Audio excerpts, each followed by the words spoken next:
Hello, my dear students. Welcome back to my channel Towards Excellence, and I am Shangu Mitra here. Today, we will discuss most commonly used idioms. 15 idioms I will explain today with meaning and example so that it can help you to be fluent while speaking English.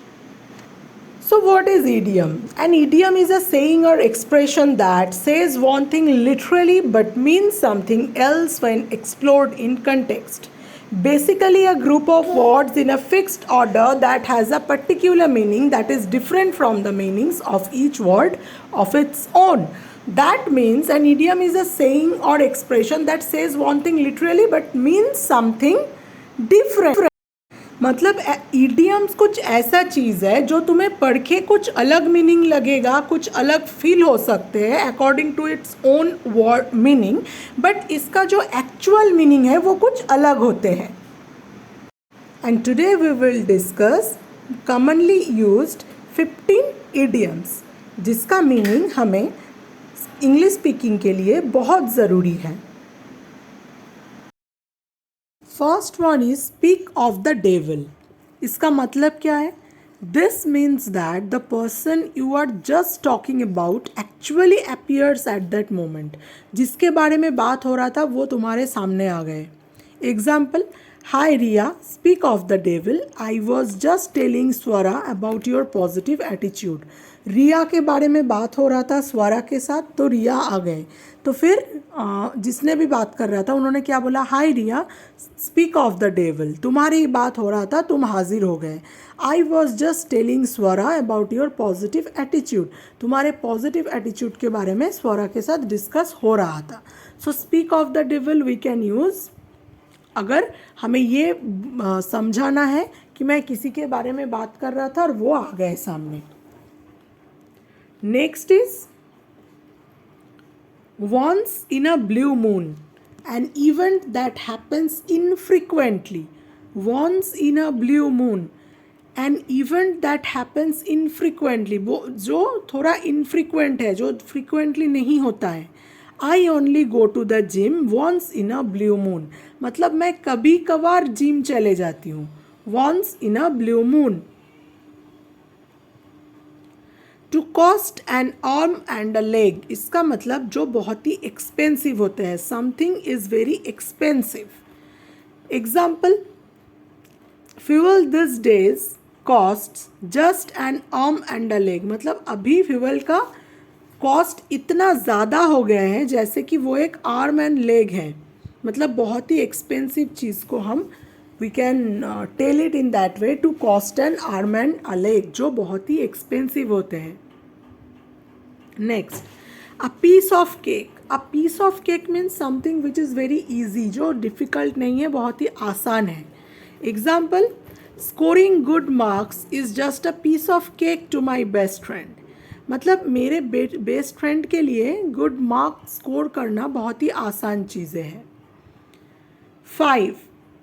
Late the cat out of the bag. Let the cat out of the bag. इसका मतलब होता है to accidentally reveal a secret. अगर तुम कुछ छुपाने की कोशिश में था बट एक्सीडेंटली किसी तुमने बोल दिया वो चीज़, वो हो जाते हैं let the cat out of the bag.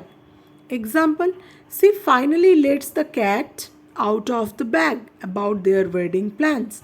Finally वो अपने वेडिंग प्लान के बारे में बता ही दिया. Let the cat out of the bag. 6. To feel under the weather. To feel under the weather means to not feel well. मतलब तुम्हारा तबीयत ठीक नहीं है, तुम कुछ अच्छा नहीं फील कर रहे हो, उसको हमेशा इस तरीके से बोलने की ज़रूरी नहीं है कि I am not well, I am not feeling well, I am sick, I am ill, in that way. Otherwise rather you can say some another sentence like to feel under the weather. Example, I am really feeling under the weather today, I have a terrible headache. मतलब बहुत ही sir दर्द हो रहा है जिसके वजह से I am really feeling under the weather, इसके वजह से I am not feeling well. 7. Actions speak louder than words. Actions speak louder than words. That mean people's intentions can be judged better by what they do than what they say. मतलब कुछ बोल दिया तो काम नहीं हो जाते हैं, तुम क्या कर रहे हो वही ज़्यादा इम्पॉर्टेंट है। मतलब मुंह चलाने से काम करना ज़्यादा इम्पॉर्टेंट है। Example, he keep saying he loves me दो he is not caring enough. I believe actions speak louder than words. He keeps saying he loves me though. वो बोलते रहते वो मुझे बहुत प्यार करते हैं, दो he is not caring enough, but वो इतना केयरिंग नहीं है। आई बिलीव, बट मुझे तो बोलने से ज़्यादा काम पे विश्वास है। I believe action speak louder than words. It's a very common one. I hope you all know this. To judge a book by its cover. मतलब किसी को देख के उनके बारे में कुछ ओपिनियन मत दिया करो। You shouldn't make judgments based on appearance. सिर्फ किसी को देख के अपना जजमेंट मत दिया करो। Example, I know he looks scary, but my dog is really gentle. You can't judge a book by its cover. I know he looks scary. हाँ, मुझे पता है कि उसे देखना मतलब देखने के लिए लगता है कि वो थोड़ा स्कैरी है, थोड़ा डरावना है। But my dog is really gentle, but वो एक्चुअली बहुत ही जेंटल है, बहुत ही शांत है। यू कैंट जज a book by its cover, मतलब तुम मेरे डॉग को देख के जज नहीं कर सकते हो। Bit around the Bush. Bit around the Bush mean act of avoiding the main subject by talking irrelevant thing. जब हम जो बात करना था उसे छोड़ के कुछ आसपास के बातों में ज़्यादा टाइम वेस्ट करते हैं, उसको बोलते हैं beat around the bush. Example, I wish my boss would stop beating around the bush and tell me what he really thinks of my product idea.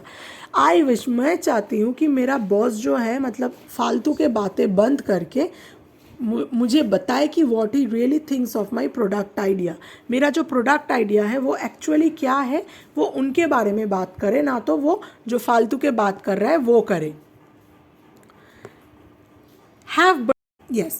Have butterflies in your stomach. Have butterflies in your stomach means getting excited and nervous. मतलब तुम बहुत ज़्यादा किसी चीज़ को लेके excited हो। Example, I had butterflies in my stomach as I waited for my interview inside the cabin. Cabin में interview के लिए मैं वेट कर रहा हूँ, that's why I am getting nervous. उसके वजह से बोल रहा है have butterflies in my stomach, जैसे मेरे स्टोमक में बटरफ्लाई है। A tough cookie. A tough cookie means जो डिटरमाइंड एंड फिजिकली और इमोशनली बहुत स्ट्रॉन्ग होते हैं उसको हम बोलते हैं tough cookie. Like Annie is a tough cookie. She doesn't care when people criticize her success. Annie जो है वो बहुत ही टफ टाइप की लड़की है। She doesn't care when people criticize her success. जब लोग उनके सक्सेस के बारे में बात करते हैं, क्रिटिसाइज करते हैं, तो वो ज़्यादा ध्यान नहीं देते हैं, मतलब she doesn't bother about it. I could eat a horse. That means I feel extremely hungry. I am so glad I ordered an extra large pizza. I could even eat a horse now. मतलब मैं इतना भूखा हूँ, मुझे इतना ज़्यादा भूख लगे है कि मैंने पूरा एक्स्ट्रा लार्ज पिज़्ज़ा ऑर्डर कर दिया। आई एम सो ग्लैड, मैं बहुत खुश हूँ कि मैं पूरा एक्स्ट्रा लार्ज पिज़्ज़ा ऑर्डर किया क्योंकि मैं बहुत ही भूखी हूँ। I could eat a horse. Every cloud has a silver linings. Every cloud has a silver lining. You can find good in every bad situation. You can find good in every bad situation. कुछ भी बुरा हो जाए, तुम्हें ये ध्यान में रखना है, इसके बाद कुछ ना कुछ अच्छा होने वाले हैं। Example, even though you just got fired, remember that every cloud has a silver lining. At least you don't have to work for that grouchy boss any more. So तुम, हाँ ये ठीक है कि तुम फायर हो गए हो जॉब से, बट ये भी याद रखो इसका एक अच्छा ही दिख है कि वो खरूस बॉस के साथ तुम्हें काम नहीं करना होगा। So next 14, fish out of water. To be out of own comfort zone. अगर तुम अपने कंफर्ट जोन से बाहर हो, so you will act like a fish just out of water. Tom felt like a fish out of water at the royal party. His best friend begged him to attend. मतलब वो वहाँ पे जाके ज़्यादा comfortable नहीं है, वो party attend करके कंफर्टेबल नहीं है। Now the last but not the least, 15.1, finding a needle in a haystack. Quite impossible to find or to be successful. मतलब जो काम करना इतना आसान नहीं है.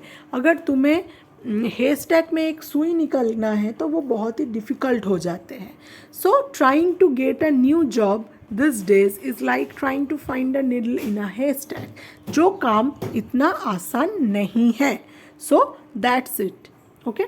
So all 15s, whatever we have discussed right now, all those 15 idioms are very important in our daily life to use for regular conversation. Okay.